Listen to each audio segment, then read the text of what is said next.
things are not what they appear. You may have noticed, and this is my main story tonight, there was a little flap between some of the Michael Jackson siblings. And they played it up on the news, and they played it up on the news. And I didn't want to say anything. And people are emailing me and personal messaging me and say, Wagener, why aren't you going to say something? Say something. And you know, this is my words. I called Tom Mesereau. And I said, Tom, can you call Randy Jackson or Jermaine Jackson or Catherine? Can you talk to one of them?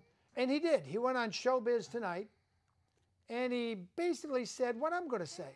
This is the Jackson family business. They've lived their whole life in a pressure cooker, in a fishbowl, trying to be superstars, and at least Michael and Janet are. Janet's worth probably $50 million or more.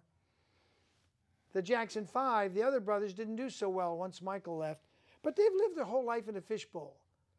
I don't want to tell them how their family should be run or get involved in their family business. And play this. Mesereau said this. We can use this under fair use for a few seconds. It could only be family members, the sheriff's department, or the media somehow sneaked in and got a hold of this. I don't know what happened. Okay. Somebody wanted to publicize this, somebody wanted to make a big issue out of it, and I honestly don't know who did it. Okay, yeah, well, it was released from a Jackson family member, but listen, we know that Michael, Tom, was known to be worried about someone being out to get him. We know that Michael trusted his mother with his children, but did you get the sense that he trusted his siblings, or was there some mistrust there? Well, Michael was very protective of his children at all times. He was a dedicated, devoted, loving father.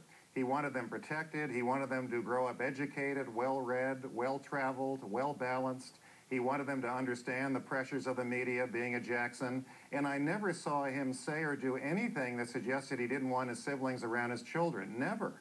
You know, Michael was a family person. As I said before, all families have differences. And when you have fame and fortune involved, things get exaggerated repeatedly. But Michael never said anything to me that suggested he didn't want his siblings around his children. Never.